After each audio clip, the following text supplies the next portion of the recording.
How great would it be to get up close and personal with the beauty industry heroes we love and admire, and to ask them, how did you learn to do what you do? I'm Chris Baran, a hairstylist and educator for 40 plus years, and I'm inviting all our heroes to chat and share the secrets of their success.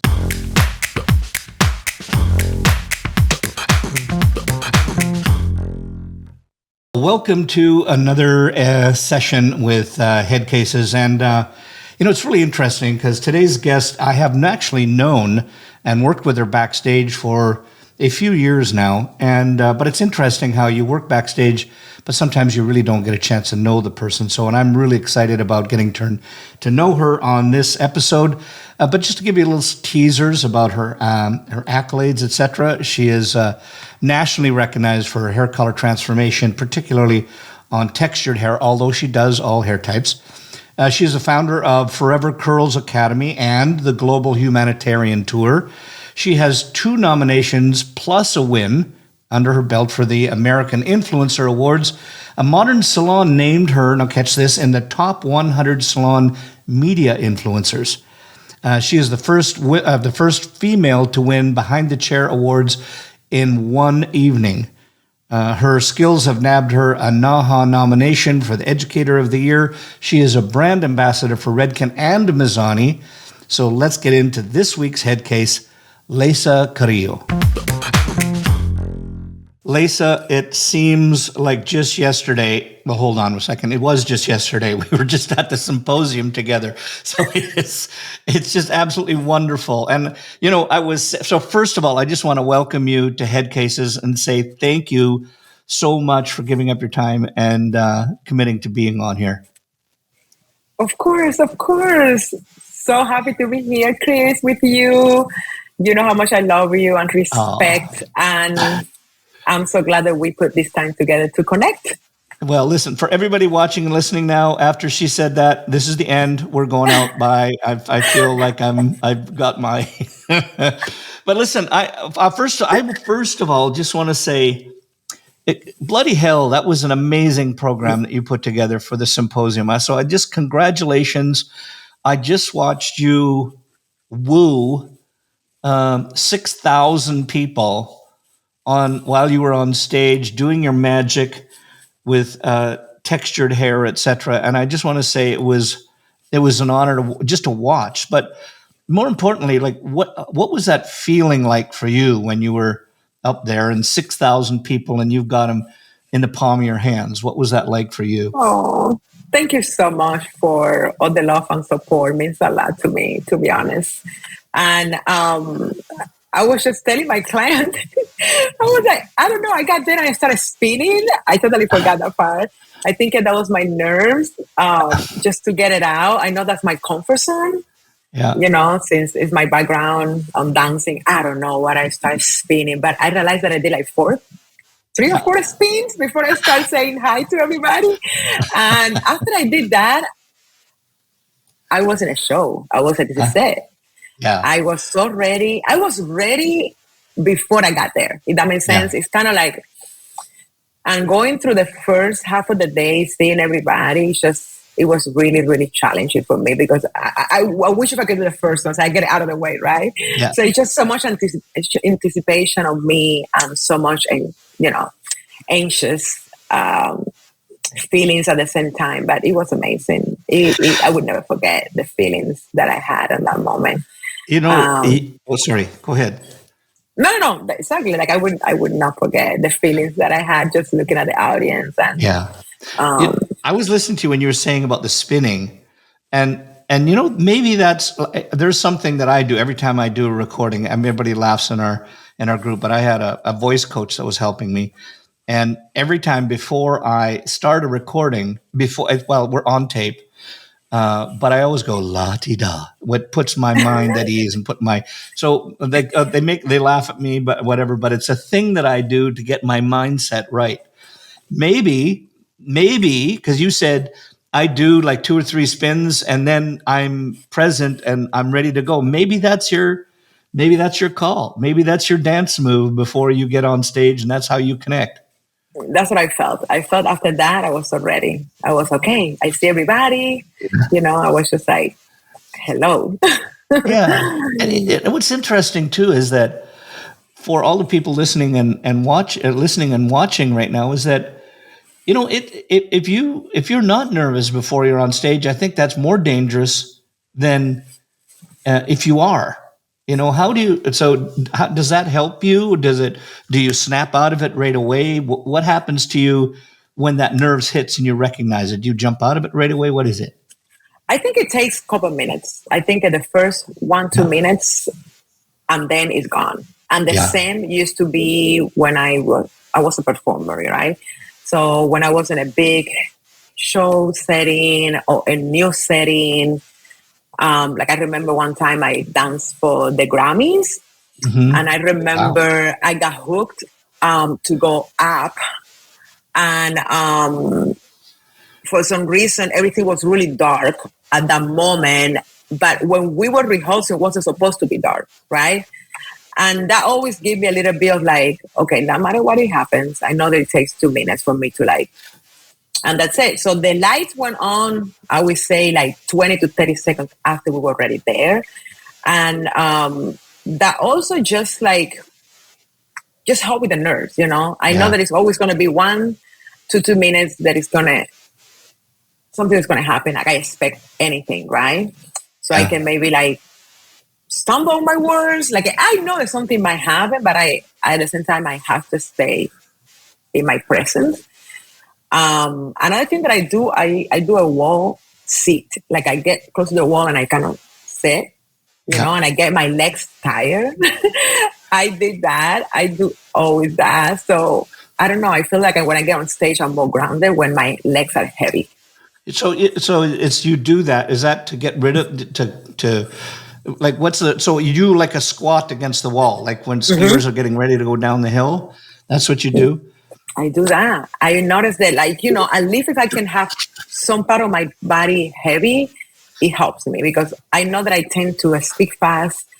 I tend to get super emotional when I'm talking and get really deep on feelings and stuff like that. And I want to stay in track, especially because, English is my second language. So I have to I practice everything that I say, even the jokes, even the high, even the content, the education part. Like I practice because I don't want to make any mistake, And I think that helps me a lot. Like if I can get one part of my body like really heavy and settle, I know the top. I'm gonna move my hands a lot because I'm Latina.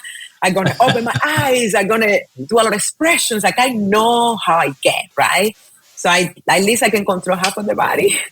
Yeah, but you know what? First of all, I just want to say that first of all, your accent is so endearing, and I always think that when people are on stage and their accent is different than the audience's, it gives them a more credibility, and I think that because it means you're coming from a different part of the world, you have different experiences, and they all relate together. Because let's face it, we all take our inspiration and our knowledge from one another, and that kind of brings me to this that the I don't want to miss this part because we talked about your dance background. I want people to really get into that a little bit more, but I just want to say that when you're on stage, your accent gives you so much credibility, and as well as your animation, because it's hard. That's hard. It's a funny thing. It's the easiest thing for you to do, but it's the hardest thing for other people to do, and especially if they're more conservative, and that can take away from their power on stage, and that's what gives you your power.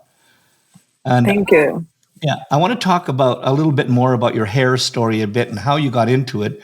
But I think that we're kind of got a segue point now where we actually did talk a little bit about the dance. And, imagine for everybody watching and listening right now that you being flown in, one of those harnesses that you were talking about earlier from a dance perspective. But tell us a little bit about your story. Because a lot of people, they have the hair is the only thing they did. But that wasn't your first choice. No, hair it's my second career. I grew up doing ballet. Then I went to a professional dance school where I grew up dancing. That's all I knew. So at the age of 17, I auditioned to this beautiful, amazing show that we have back home. The owner was European, so she took us all around the world. I remember my mom used to sign every time I had to travel because I was underage. But I traveled the world, dancing, performing. That was my career, and that's how I ended up in America. We got a contract, a work visa to perform in one of the casinos in Las Vegas. That's why I used to live in Vegas. Everybody's like, Vegas? You in Vegas? Why? I was like, well, I used to be on show business and stuff like that. And I went to beauty school because literally, Chris, was cheap. Yeah. For me to afford on the point of my life where I quit dancing. But then I didn't speak English. So I was I didn't speak English like I speak now. Like I could go around. But I was just looking for a career that I could do, and it wasn't too expensive, and it was quick, that I can make money. Nothing related with hair in my life. My mom and my dad, they're lawyers, nothing to do with beauty. I was just looking for a career, and I didn't go to school here in the United States, so I didn't have any credit. When I went to college, I wanted to go to college, but no English, no credit. Like I was like, okay, I guess, what am I going to do, right? I don't want to be a bartender all my life. Like I need a career, right? And that's what I did. So hair, basically, it was something that saved me from being lost, because when you grew up the way I did, so much discipline, so much passion, finding something that can replace that is hard. So I thought that I would die as a dancer. I thought that I would never find anything else that I would like. It was really hard to find the love for hair. I'm not gonna lie. At the beginning, I was there. That's why my Instagram is Leysa Hair and Makeup, because I was more into makeup than hair. Because I wasn't getting it, right? And I think it was just my lack of understanding the language. Then when I put my mind and I was okay, I talked to my family, I don't want to be average, so let me just get into here. And I got addicted to the chemistry, the color, the science. And I think that's what I got hooked, right? When I felt myself submerged into all of that knowledge, I was like, oh no, this is just not about sometimes how hair can be misunderstood and can seem like it's something simple. I come from a country where you do hair in the kitchen, right? There is no schools and stuff like that. So doing hair is nothing like special. Everybody have either red or black. That's it. Highlights, maybe somebody have money, but we don't have money there to get extensions to I don't know. I think at the first haircut I got and my first beauty experience was when I was 15 years old. I never went before that to any salon or anything like that. So it's not in our culture. Yeah. So it was hard to me to change the mind into understanding that there is so much that you can do with the beauty license and how powerful it was, Yeah. And just to be clear, but Cuba is your background, right? That's where you were born and raised. And was it your mom? This was before the revolution when they came, right? And was it not that didn't she have an ice cream, they made a factory, right? They had an ice cream factory, didn't they? Yeah, that was my grandpa on my mom's side. He was from Spain. Yeah. So my family is literally the true Caribbean culture, right? So my grandpa on my mom's side, he was from Spain. He has a successful business. They have money. On my dad's side, they came from Congo, Africa. I think my great-grandpa came in a boat, literally, when you lay flat in a boat to be a slave, and they used to work on the sugarcane fields. So I grew up going to that house on my dad's side. It was on dirt, not even beds, country, poor. So it was just kind of like a mix. I grew up with a mix of two cultures, right? And of course, they both were amazing parents. Like I have an amazing childhood. They pushed me, they encouraged me from both sides, right? My dad would always tell me about his background, how he became a lawyer from nothing. You know, on the other side, my mom, all the sacrifices that she did to even like match with my dad, because my dad inspired both of us, right? She Right. had everything, and my dad was the one that helped my mom to become a lawyer, right? So that tells a lot. So I remember she did the last test. She said when she was pregnant, she was at the hospital when she was doing the last exam, and that was because my dad, you know. My dad was my mom was like a school teacher, right? And my dad was the one that pushed her to be better. Like he always was our biggest inspiration for sure. Wow. Well, and it's just, do you get back to visit with your dad often? Do you see them often? I did every year, and I did 2 times a year. After he passed away, I haven't gone to Oh, Cuba anymore. Yeah, I'm sorry to hear that. yeah. But he was a big influence in your life. It still is. He's my Yeah. biggest inspiration. Well, I'll bet you he's still. I bet you that at the symposium, I bet you he was probably up there, looking out there with the angels and looking down and being proud of Leysa and going, "See, I told you, girl." Yes, I know he was. I know he was. He's always with Yeah. me. So you got into hair, and so what was that turn? What was it like when? How did you get into? What's your hair story of? I know you went to school, and then you obviously started into a salon. What was the salon experience like? What was your English like when you went in there? Because you were saying that your wasn't your first language. You had to get by kind of English. What was that like Hmm. when you were in the salon? I think it wasn't, Chris, only the language, it was also the culture, right? So I was in a bubble. When you're in the show business, especially the last show that I did was Cirque du Soleil, there is people from all countries. Hmm. Russian, Ukraine, Brazil, like you feel comfortable, right? Because Yeah. you're with people from everywhere.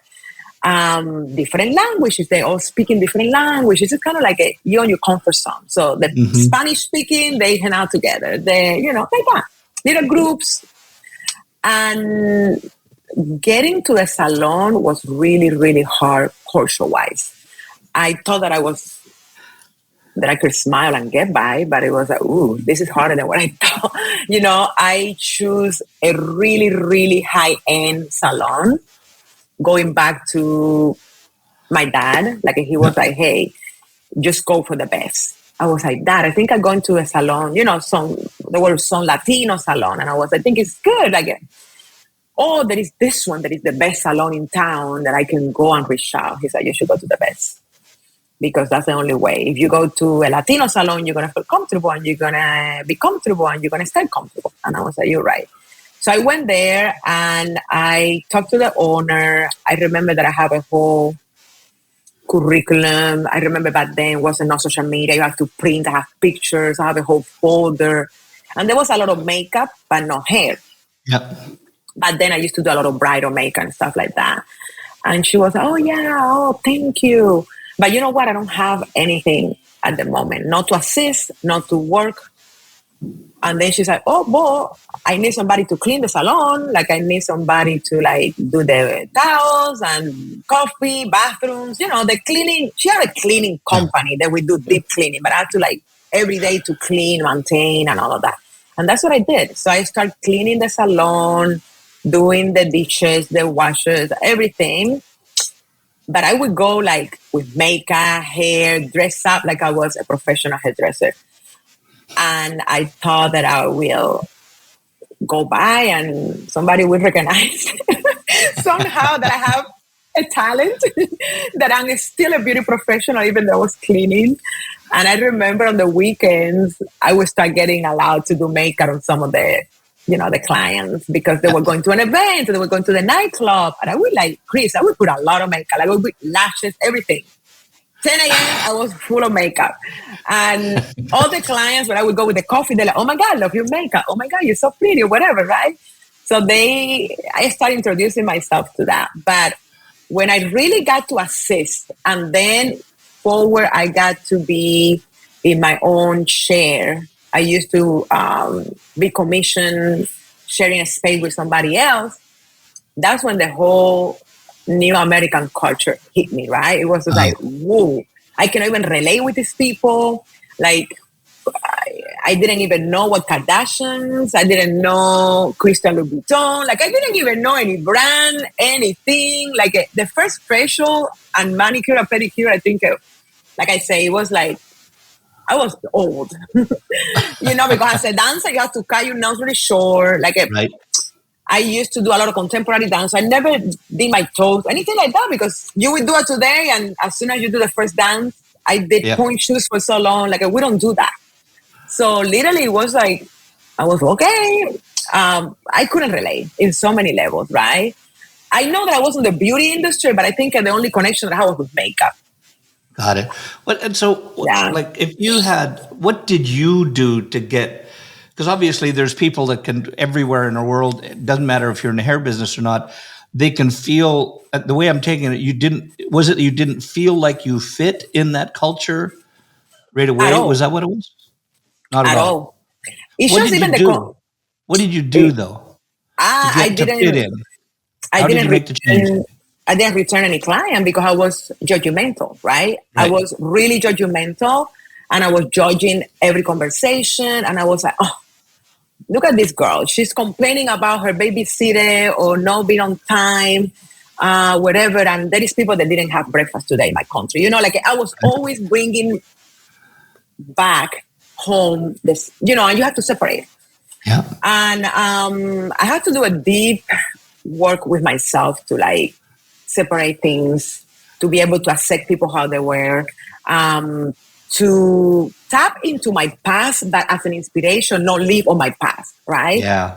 And to not judge, because people here have a different experience. The fact that I wake up and I didn't have what to eat in one point of my life doesn't mean that everybody should feel what I feel.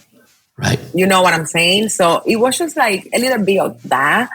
I didn't return clients, so I started like watching the Kardashians, watching TV, like kind of letting and this, I don't know, like kind of like getting related, like what was going on, I remember it was just a lot of like music, and people don't understand. It's not that I was an ignorant. In Cuba, the American music, it wasn't allowed. If that makes sense. So I grew up without Christmas. We don't celebrate the holidays over there. The government took all that away. In one point, they took even church, right? Because that's how communism is, right? They want one leader and they want us to believe in one person. So if you get religion involved or other things, you start trusting in other things, right? So what they do, they eliminate everything. So we couldn't listen to American music. We couldn't watch American movies. So like, there is so many things that I couldn't relate. Like Disney, I was like, the first time I went to Disney, I didn't even like it. Everybody was so happy. I was like, I don't know. I don't connect with any of this because I didn't watch any of these cartoons growing up. So it's just like understanding the American culture was all of that. From going to Disney, from staying in expensive hotels so I could understand the feelings, from buying a better car. I could afford a better car, but I didn't buy a better car because in my head, I was going every year back home and I would see my dad driving his car from 75 and I just felt bad, right? So it was kind of like a mindset that I had to program to change and switch everything because it was affecting my business and my life here. Right. So I was living here because I want the opportunity that America can bring for me, but I was on my headspace in a third world country mindset, if that makes sense. Yeah.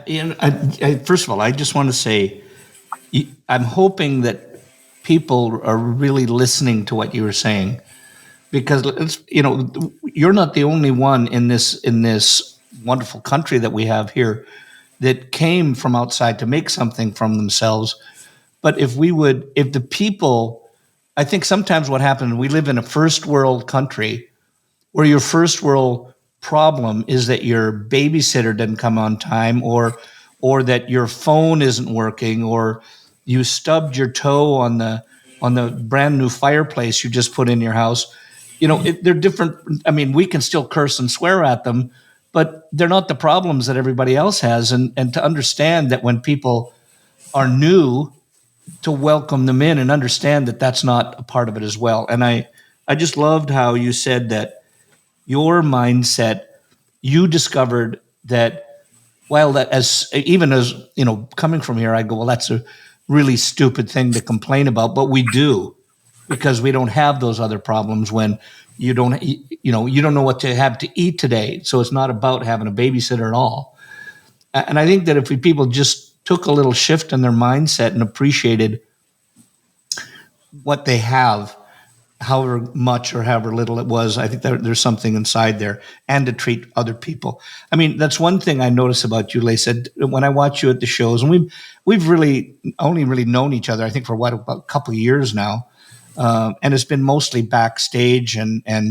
But I always do notice that you are always so kind and sharing to everybody else around.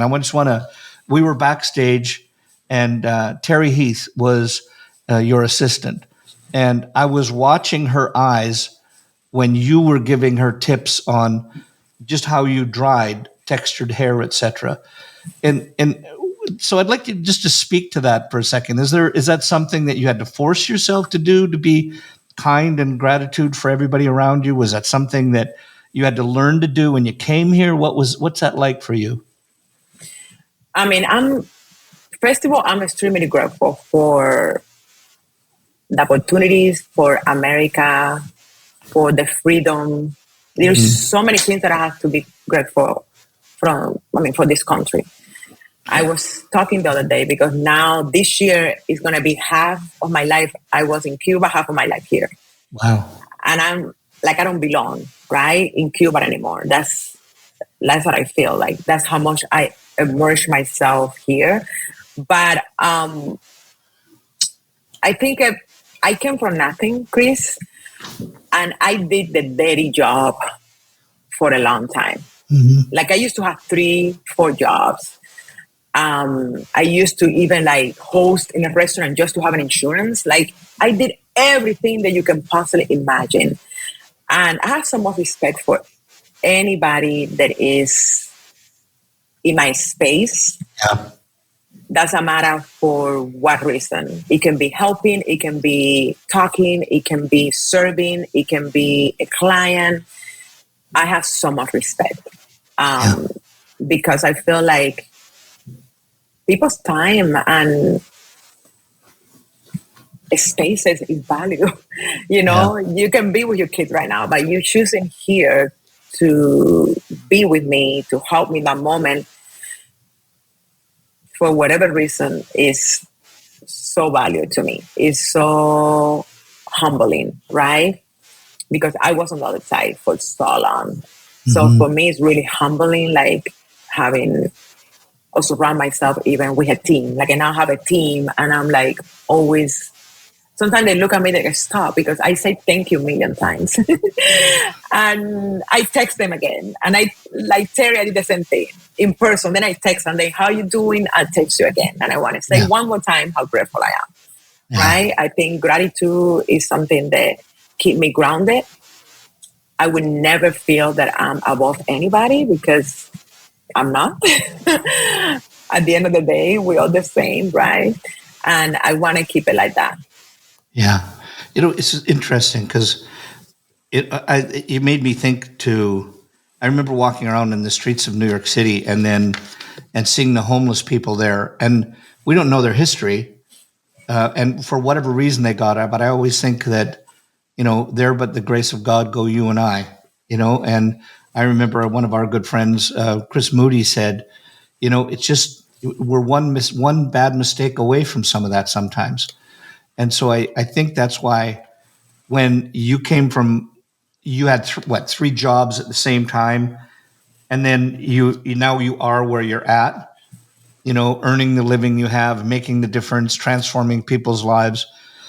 If you wouldn't have stepped out and tried something different and knew, you would have never had that. You could have just sat there, but you made the effort, and I think it's that mindset that you were talking about that really had that. This episode is sponsored by the Salon Associate Accelerator from trainersplaybook.com. Are you struggling with the time and cost of associate training? Do you feel like your salon is running you? We'll get your associates on the floor, all with 90% less time from you so you can get back to building your business. Get them world-class design, finishing, color, and client care skills they'll use every day for the rest of their career while you focus on realizing your vision. Go to trainersplaybook.com and get the Salon Associate Accelerator. And now, back to the show. How did you get from the hair and get into the education that you're at now? What happened? What made that happen? Whew, this is a really, really it just happened to a tragic moment that I have. Oh my goodness. But I was doing good. I already was busy. I already have an assistant helping me. Like I have all my clients, double book, triple book, all of that success that you see yourself or you perceive, because I don't think that's success, not necessary, right? But in that moment of my life, I felt really good to accomplish all of that. And I knew that was hard for me to get the answers on curly hair. I would go to a lot of education. I was really big on education. Not to mention that for so long, I facilitate on my salon. Like I help the owner to host the classes. Like I would take the chairs, bring the pizza, pick up the educator from the airport. I did all of that to get the education for free, right? Mm-hmm. So I was, okay, what I need to clean, I clean, but I want to watch this educator. It's a point that you can afford all the education, right? And I took a lot. And I always was the one, hey, but what about your curly hair? Excuse me, what about you? And nobody ever gave me a real clear answer. I know there is so much answers right now, but back then it wasn't. Not to mention that I remember going to the store, wasn't that many products, it was nothing. I had to make it happen. I remember working with Cosmoprof because I did a lot of shows with them back on the days teaching. And because he's a distributor, I have to use different products, right? And I remember going to photo shoots with them, with different brands. And I used to style my models with non-curly hair products. There was none, and I was just trying to figure out how can I let the hair, how can I make it shine, because nobody could help me. I was like, I need to help myself. And it was this educator one day came to my salon. The model didn't show up, and he was like, I do your hair, don't worry. I was like, are you sure? I was so concerned. He's like, I got you. My hair was on the floor, Chris. Oh. So I had to cut my hair really short. I shaved it once for another mistake, and this was my second in my life. So this was an ending point. When this happened to me, I was this mistake. There is a gap on the industry, and even the top educators, and this is me being extremely honest, and I'm sorry to be really honest, they don't know what to do with my hair. I'm sorry, you can be really good, but you're still not good enough to me if you cannot do my hair, right? So I lost a lot of respect on education in points for that, because there was no response that were sincere, that you really did somebody like me and you had the answer. I mean, there was always theories. Oh yeah, you do the same. No, you cannot do the same. And after I lost my hair, that's when I was said, I'm gonna put myself every day at the salon. I'm gonna call models, I'm gonna call my friends, and I'm gonna start experiencing techniques. Most of my friends, my good friends, every time that I win an award or something, they you didn't say my name. Next time I'm gonna go there and I'm gonna go on stage and I'm gonna say you fry my hair, because I did. Oh. And they we're so poised at the very beginning. They're just making fun of me, right? It's not it's a joke between me. They were just teasing you. Yeah, they teasing me. They remember when you were trying the haircut and my bangs were this short? I was like, I know, but I didn't know, right? And that's what I did. I took it on my own experience. I always say this on my classes. Listen, everybody, I'm no better than you. Everything that I'm teaching today is based on my struggles and my experiences. Yes. All the techniques And I know that I've been teaching for a long time. And I can see the evolving. I can even see the new educators. I can see a lot of the educators that are teaching today that have came to my classes. They have learned from me. And I'm happy because that's what I want. Yeah. I want a more diverse industry. I want more people to learn. But that was the point. And that took me to understand some techniques here and there, and then I started sharing on social media, and then some salons were like, oh, I'm interested in learning that. And I remember the first show I did, I have this a sticker, like, I mean, I didn't know that my class would get so many people, and 3 rows, nobody could see what I wrote because I wasn't ready. Like, I didn't have a proper PowerPoint. I didn't have anything. I was just literally learning from my experience and trying to teach, right? And I created a whole curriculum from that. So it was all self-taught. I mean, let's face it. You knew the hair. You knew the hair. You knew, but the you had to go through the fire of learning how to teach. Is that correct? And so it was pretty much self-taught how you got your style for teaching. Definitely. I would say 100%. That's why I was so happy when I started with Redken and I got to the trainings because I was like, wow, I was needing this so much. Yeah. I remember, like, I was just like, I mean, I facilitate, but based on what I saw the other educators did, right? Yeah. So I know that you have to start saying your name, you have to talk, like, I had so many classes on the past, like acting, self-expression, also because I work for Cirque du Soleil. So I used to be a character dancer at the very end. Character dancers are basically like, I mean, we were trained with the clowns, and I mean, like, you have to like be and showcase just with your body without talking and tell the whole story.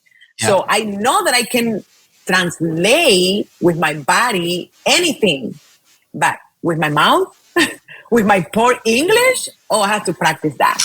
I have to practice talking. I have to practice confidence. I have to practice being in front of the camera.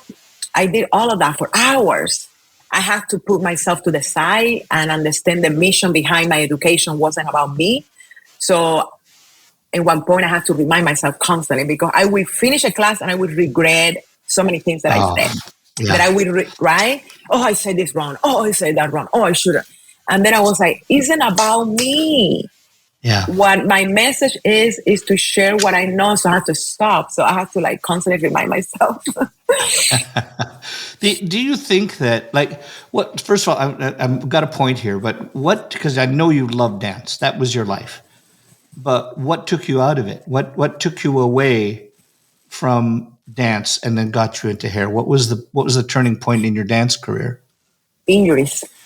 Oh, a lot of injuries. Yeah, I have a knee injury that was really bad that I worked with it for years, so I couldn't take it anymore.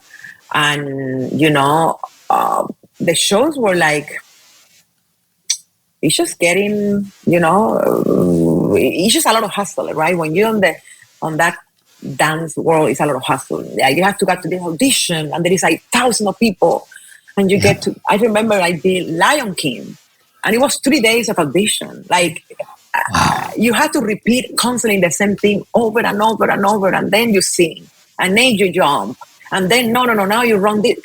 It was just exhausting for me, the hustling, like packing a backpack, now audition for the show. You had that show for 2 years, then another one. It was just a lot. I want a little more aesthetic future, especially because I started really young.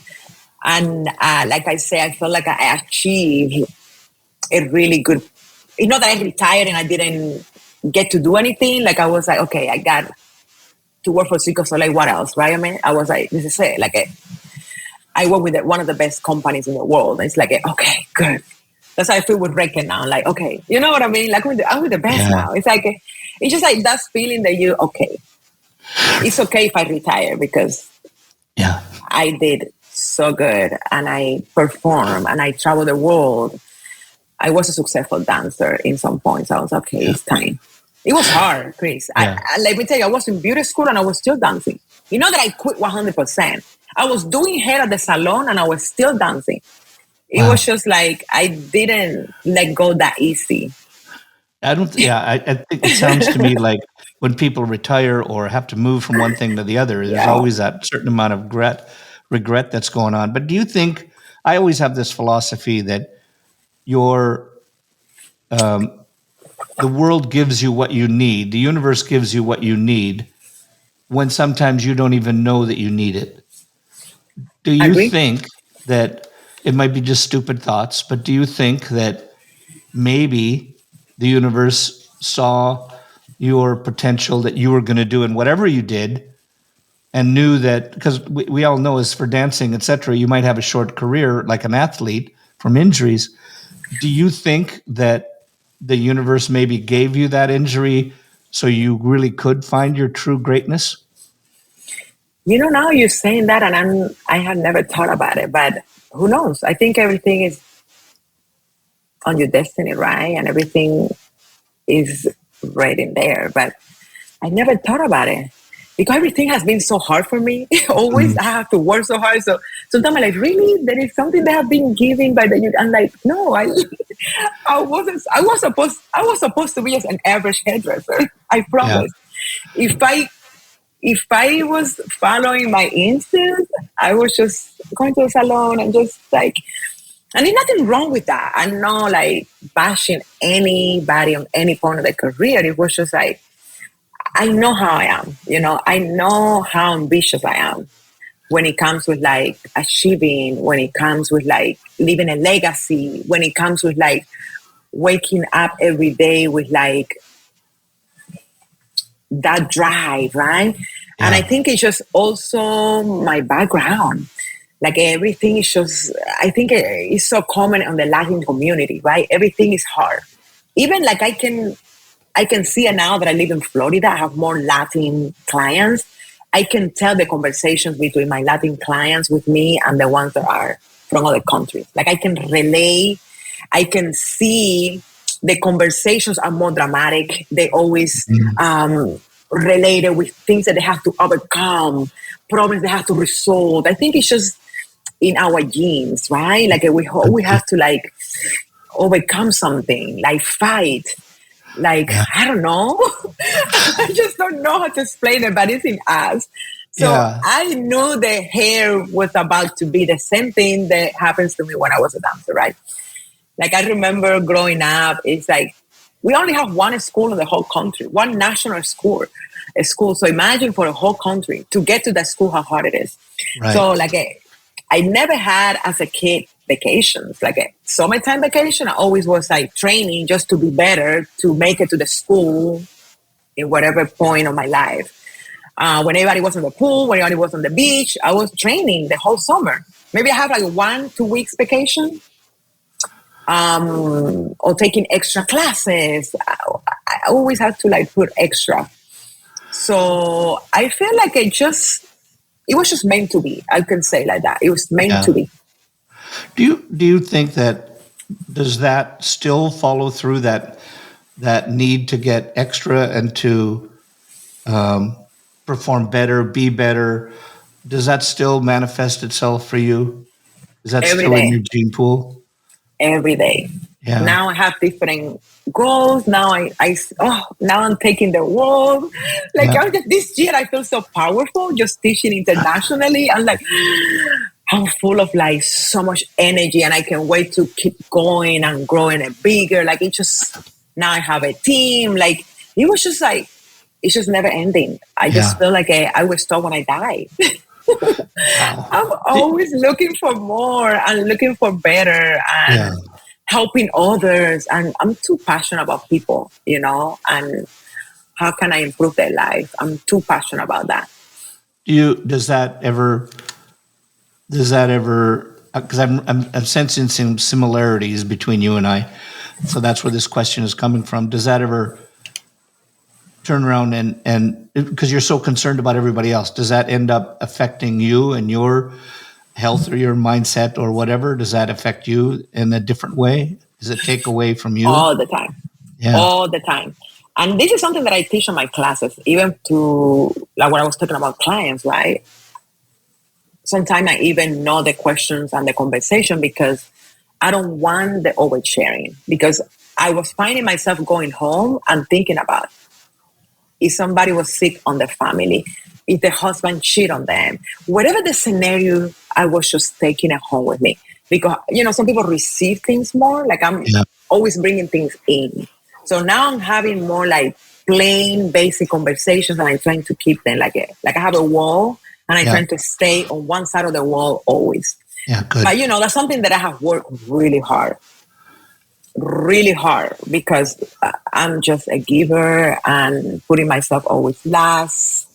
Yeah. All of that. Yeah, and you're probably an empath too. You take on the feelings that everybody else has when they come in, and that, I think, as I know, as an empath myself, I find that can often drains you. I mean, and one of my teachers always talked about it being life force particles.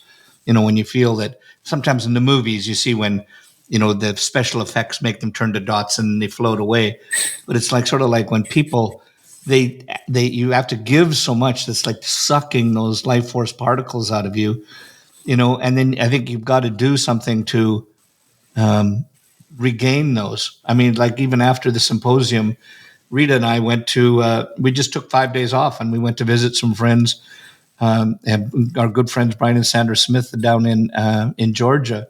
And we took 5 days off just to recoup. Do you spend any time on you? Do you have people that have to tell you to take time off, or do you build that into your life?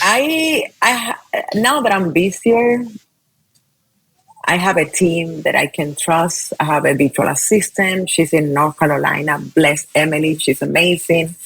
Mm-hmm. I do it. I schedule, Chris, everything. Even the day that I'm going to hang out with my brother. Like literally everything. Training every day, like exercising, is my biggest meditation time with myself. I book every month, any beauty service. It could be a facial, a massage. It's just all my schedule. And what I've been doing is, if I love the city or the country that I'm going, I'm staying extra days, kind of like you're saying. Like I finish an event and I stay in 5 days. I haven't been able to take like a long vacation this year. I don't think I will. But I've been taking a lot of mini 3-4 days here and there. Good for you. And I know it's going to be really hard for me this year to take a long vacation, but maybe next year. Next year I will. Well, my coach always told me, and again, if he ever listens to this, I'm sorry, I haven't done it in the last few years, but I remember I never took any time off, and I haven't in the last while. But I remember he says, Chris, I want you to go now and book out 2 3-week vacations. And I don't care if you change them. Like if something comes up that's a moneymaker or whatever, book it. But you got to shift that week. Or if you're taking 5 days off, put that 5 days in somewhere else. And so for somebody like you who's really busy, and I know the drill, for somebody who is on the road like 267 days out of the year at one time, you've got to book them in small pieces so you can get some of your even just your mental clarity back, and just to think of it, even if you don't think about or do anything, sit on the beach just to get back those life force particles. But you have this this ability to teach, to train. I want to talk very quickly about your the Forever Curls, the programs you teach. Number one, is that I know that's you still have that on. I see it on your website. Is that still going? Do you still do it? Are you so busy with everything else that takes away? What do you still do those? I used to, yes. So I created Forever Curls in 2016, and it always was on the road. Yeah. And on 2021, I launched the academy, and that's more like an in-depth training that I only do now twice a year because it's so much. Wow. Before I was doing your schedule. 4 times. Yes, I was doing it 4 times. Each time was 4 days. It was just a lot. Now only 2 times a year. And I have a whole national tour going on but that's my team, not me. And I'm only in charge of the academy or the international tour. Right. So I let them now take the United States. They're doing amazing. I'm so proud of them. Yeah. Yeah. That's awesome. Well, and good on you because I saw on your website how you have a whole bunch of other people that you've trained, and that's really what it's about, isn't it? It's about how do you give away what you got so other people get it easier than what you had to go through. Totally. Yeah. So now here, because we talked a little bit about this, because at one time there was a bigger diversity between, people that were of a certain race. They did straight hair and everything was straight hair or straight and wavy hair, but a lot of people were terrified or couldn't do curly hair, coily hair. And then you had people that, and you had clientele that would seek that out. And didn't seem to be that bind where you had, because you do straight hair as well, right? You just don't do, I think people get labeled, you do textured coily hair. They think that's all you do, but you don't do that, do you? You do all textures of hair, correct? Yeah. My client that just left is straight. Like I have literally I have one client this week that was curly. I just don't post about it because I want to stay relevant to my message. And this is more like a branding a strategy, basically. Exactly. But it's not that I'm not capable to do. I'm capable to do. It's just I don't post about it. If you had, for the people that are listening to this right now, the people watching, and some of which who might be terrified of doing coily hair, just for the sake of what you said, that they end up having to cut their hair off because of what you went through. What do you think that the biggest mistakes that people make that when they're working with really curly, coily hair? What's the biggest mistakes that you see people making? I feel that they think it is like any other hair. They look at it and they're like, oh, I got it. It's like no, it isn't. I feel that's the biggest. I feel it's like the undervalue, or how you say it, the underestimate. Right? So it's like I'm an amazing pattern, I'm an amazing colorist. How am I going to mess that up, right? It's just a different texture. And that's what I thought too. Yeah. Right? Especially me, because I was manipulating mine and my friends all the time. Like I used to braid the hair. Like if I show you every single my friend that have got married, before I even was a hairdresser, I did the hair and makeup. Not even ask me how I did the hair because I wasn't a hairdresser. I will look at the videos on YouTube. I will braid a lot. Like I was capable to manipulate and put on my hands a lot of hair. There was a texture. There was uncomfortable at some point. But that didn't make me a really good colorist or cutter, right? It's a different skill. You can touch it, you can feel it, you can be, I got this. But then when you put chemicals, there is different reactions because the hair even just when you do the same technique, the hair moves different. The hair separates from the body. The hair has different personalities. I just realized that it's different than a straight hair. It's going to lay flat. Just look at it. It lays flat on the head. Forget about what texture it is. Just the way that it expands and it separates from people's body, you should be aware of that. You should be like, oh, I shouldn't do the same highlight that I always do. Like just look at it. You're like, oh, let me ask and see how they approach that. Because it's not going to lay. One hair is not going to lay on top of the other. That's the biggest red flag that you should be aware. Yeah. I feel like it, because that was my first red flag. Was like, oh, but how can I do it on curly hair?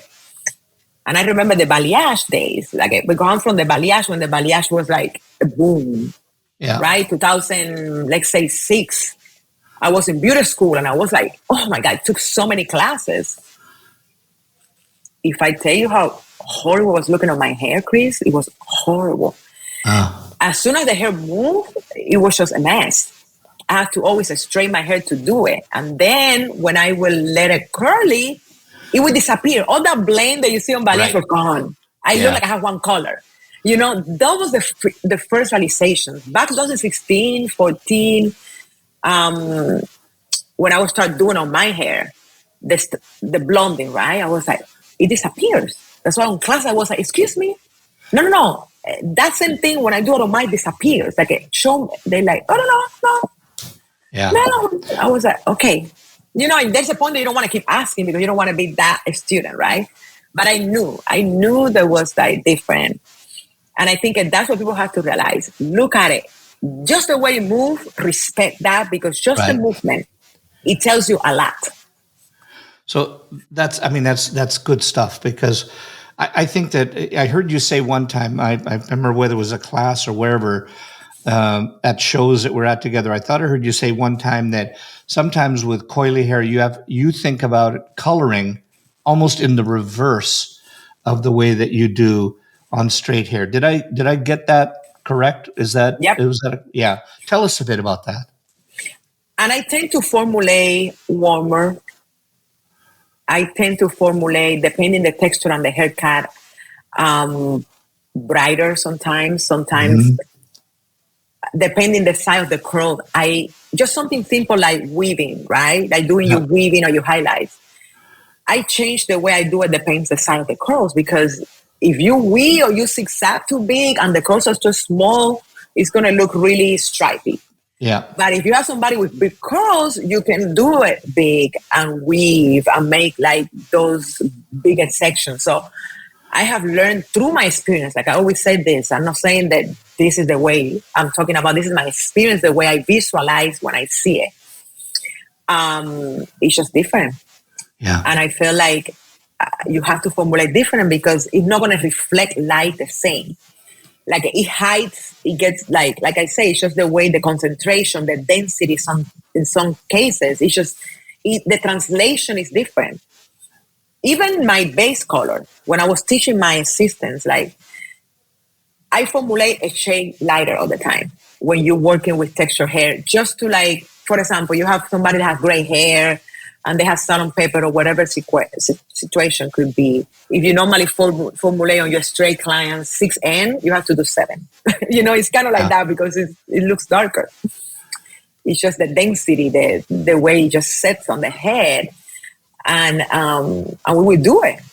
We would do it like the same formulation, the same base, and they would be like, wow, you're right. Right? Yeah. You can see the difference right away. Yeah, and part of it is just you have to do it on a curly head of hair to see it. You can talk all you want. To me, is when you're talking about doing hair on coily hair, the analogy I think about is like typewriting.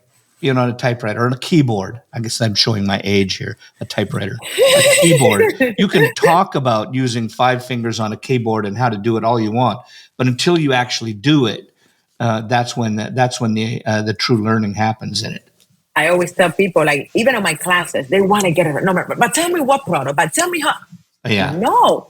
And by halfway of my first class or the first day, when they raise their hands and they want to ask something, they cut themselves and they're like, oh, Leysa, we know that you say just depends, but they already say, excuse me, I know you say just depends, but because it's really just depends. It's like not every scenario is the same, and the practice, the feeling, the touching is what is going to give you the experience, right? Yeah. And I know that I've been calling out, and I sometimes get really like passionate about social media, and I say things, and then I regret, right? Because I don't want to offend people.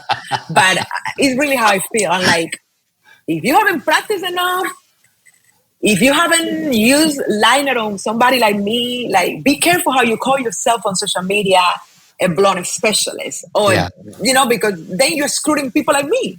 Yeah. So if you cannot blonde my hair, how you can specialize on blonding? Blonding is blonding, and you should blonde everybody. I should be able to blonde your hair that you have like salon pepper. I should be able to blonde me, blonde somebody straight, like blonde a little boy that has short hair, and you do like pixie, whatever. Like blonding is blonding. It's knowing the liner, how it works, and the result that you're getting at the very end, Yeah. Well, here's what I have to say to you is that thank you for calling that out. And please don't stop doing that, because I think we have to, in our industry, we've got to hold everybody accountable for what they do, so please don't change don't change that. And I don't know where the hell, I just glanced up and looked at our timing here, and we're getting close to here, but I wanted to throw out this rapid fire questions as well. So just first stuff that comes to your brain. What turns you on in the creative process? Like when you're doing hair and you're being creative, what really turns you on when you're being creative? What's the thing The that makes you challenge. the challenge? I The love it. challenge. Yeah. What stifles it? What turns out what may it just wipes out that creativity? What happens to do that? I mean, I love that you say that because I always say color corrections turn me on, and people always look at me like, it's just, I love it. Like, I love the challenge, and I love to think. That's why I got into color, because that thinking. Yeah. I love to learn something new every day. Like, I think in my, how you call them? My Duolingo, whatever, they're gonna be like, "Hey, what language you gonna learn now?" Because every year I'm like, now I want to learn Chinese. Look, I don't know. Like, I'm always up to what is something that get my mind I love going. it. And in life in general, what do you love? What do you love most about life? I think the time that I can spend with the people that I love. I enjoy that so much. And the time that I can spend just with myself is really like the best time. And what do you dislike about life the most? I just hate things that I cannot control. Like when you love somebody and it gets sick. I don't know, cancer, like things like that. There is nothing that you can do. And they just like, it gets really frustrating. I think illness. Illness made me really like, I agree. Let's see, person you wish you could meet.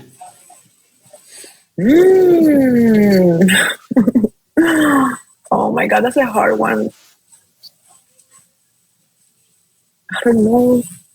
Okay, we'll so many. Yeah, I know. And sometimes these can be just some. I think sometimes when we talk about it, people are always afraid they're going to offend somebody by not picking them. But sometimes it's just the first person that comes to your brain. Actually, what's something that people don't know about Leysa? Oh,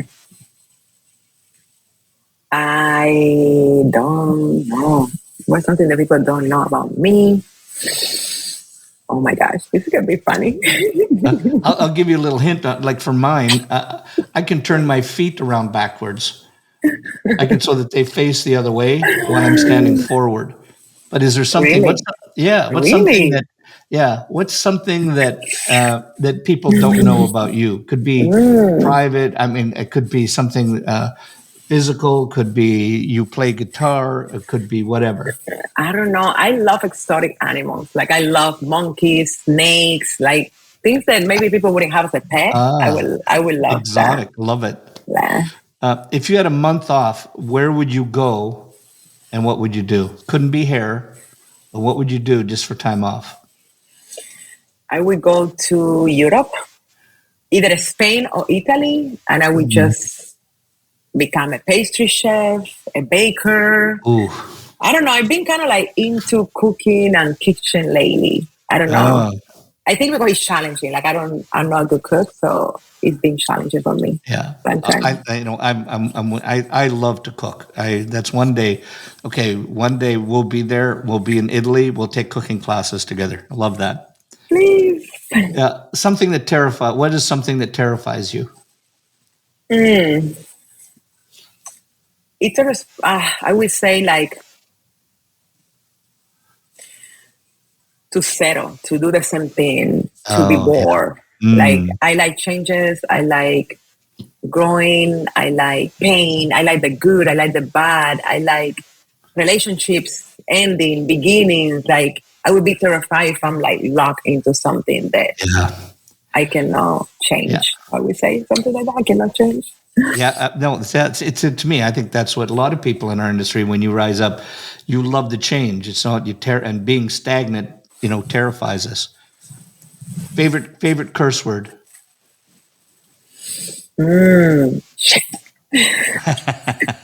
What's your favorite comfort food? Oh my goodness, I would say definitely Cuban. What dish?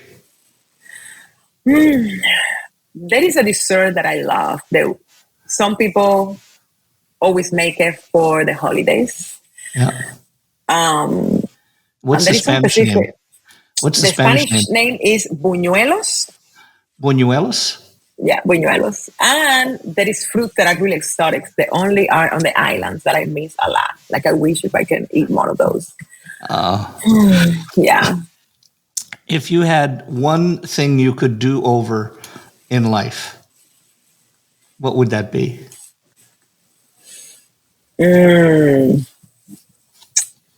I would definitely move again to another country. I think I would do it. I would do it at one point. I would Love it. retire maybe somewhere. Oh. It would be my Where would you want to retire? Europe, 100%. I'm getting the European citizenship. That's why I also like, through my grandpa. So, good. Yeah. So later on in life, I think I have maybe a legal place to be. Well, there you go. Well, see, Rita and I, our goal is one day we want to be in Italy and we want to have our own vineyard, more that everybody else can make the wine, and we'll just sit back and drink it. That's our goal. So when you can be there, you can be taking your courses, and we can get together and cook and drink wine. Please, Chris, let me know. I want to do that and olive oil. Oh. Love it, especially when you can have olives with your wine. To me, that's awesome. Okay, tomorrow you couldn't do hair, and they said you can't do hair anymore. What would you do? I would be a motivated speaker for sure. Oh, love it, and that you would do well. I've got one more question for you, but just before, if people want to get a hold of you, if they want to know about you, like how can they get you to come in to do some work for them, or how to find out and get a hold of you for your classes, for the Forever Curls, etc. How do they get a hold of you? My website, my social, the website would be Forever Curls by Leysa. The way you spell my name is Leysa. Yeah. And on social media, all my social medias, there is a link in bio that will take you everywhere. And you can find all the information you need. Yeah. Yes. Okay. So if you had last question, if you had one wish for our industry, what would that be? To be more diverse. Oh, God bless you on that one. That's there. Yeah. So, I just have to say, first off, for all the people listening and watching right now, if you really did enjoy this, as I'm sure you did, especially with our lovely Leysa, if you could just go to your favorite sites and just give us a push, or to recommend this just to somebody else, so that people can understand more about the diversity of coily hair, etc. You give us a rating on that. That would be awesome, so we get out more to other people. And Leysa, I just want to say, it was a pleasure seeing you at Symposium, but it was even more of a pleasure being right here, right now, and actually getting to know a little bit more about you personally. So I just want to thank you for your generosity and being here with us and giving up your time for being with our peeps with Headcases. So thank you so much for being here. Thank you so much. I'm grateful for the opportunity. I always enjoy talking to you. I think I gravitate to that when I see you. I'm like, how you doing? Let's talk. I love it. I feel like I always learn something when I'm by your presence, and I'm grateful for that opportunity too. It's a pleasure. Thank you again so much. We really appreciate you.